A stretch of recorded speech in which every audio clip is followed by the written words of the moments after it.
I guess with all the money printing deficits, they didn't have enough paper left to print these documents, Mr. Speaker. I want to thank the Minister of Inflation for her presentation today. It reveals that inflation is in fact 50% higher than she promised in the budget. Wow. And the deflation that she said we'd have a year ago has definitely not materialized. $500 billion of inflationary deficits mean more dollars chasing fewer goods and higher prices. The result, of course, is that housing and gas is up by a third, making it hard for people to get to work or house themselves. Food prices will rise $1,000 for the average family next year, and not to mention that taxes cost the average family more than food, clothing, and shelter combined. The more this government spends, the more Canadians pay.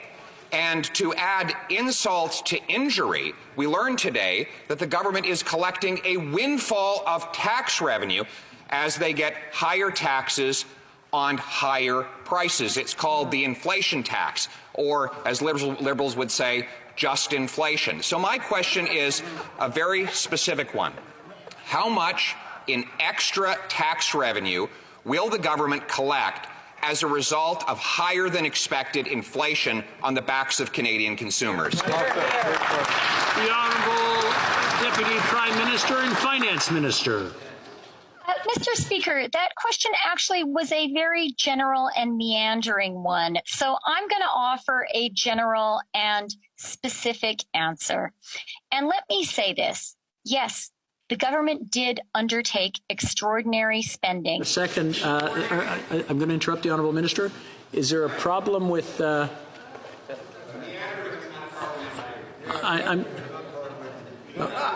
No, I'm sorry. Somebody was signaling that their earpiece wasn't working. I believe it's working now. Okay. I'm sorry to interrupt. Please continue, Madam Deputy Prime Minister. Thank you very much, Mr. Speaker. So let me be very clear.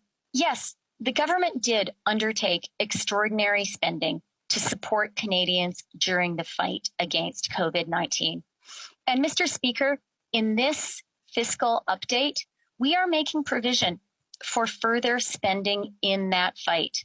We are spending on therapeutics. We are spending on rapid tests. We are spending on boosters.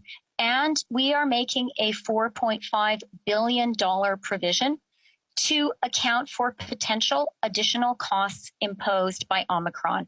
Mr. Speaker, I am absolutely confident that the vast majority of Canadians understand that this spending is not only necessary, it is essential to protect health and also to protect our economy.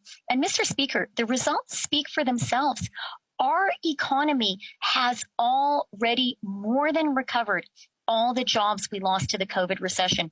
GDP is nearly at pre-pandemic levels, and this is a better performance than most of our peer countries around the world. Canadian politics aren't American politics. They aren't.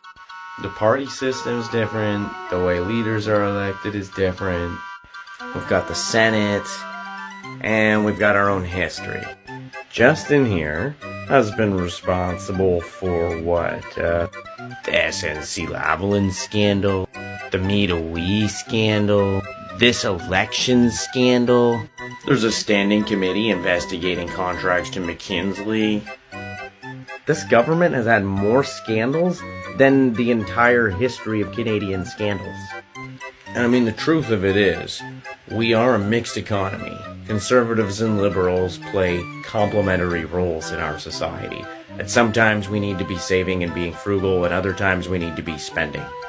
But dating back to Bank of Canada Governor Mark Carney's policies of not hiking interest rates after we weathered the economic crisis of 2008 and leaving our interest rates so drastically low for so long, which allowed for sort of an overinvestment by the public into real estate, and also led it to being an attractive alternative to government bonds, it suddenly became a great place for foreign investors to put their money, like Airbnb and various different aspects of money laundering, etc.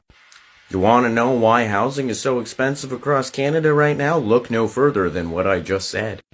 As real estate became an attractive investment and government bonds became a less attractive investment, whenever we saw stock and commodity downturns, investors decided to go towards real estate instead for more promising returns. This state of affairs was obviously precipitated by the overspending by the Trudeau government, which caused Canadian debt to look unattractive, which is what a bond is. It's Canadian debt that you are buying and lending the government money.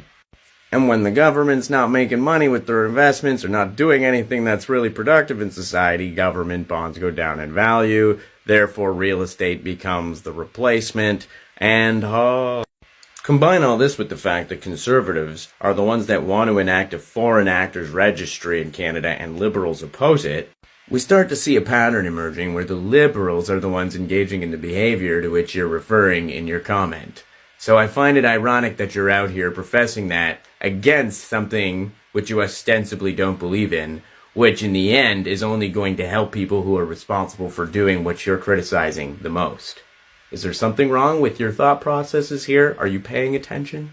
The reality is here that none of the parties are more or less morally justified to rule. They are all on equal footing. They're all humans. Welcome to the Average Canadian Type Podcast.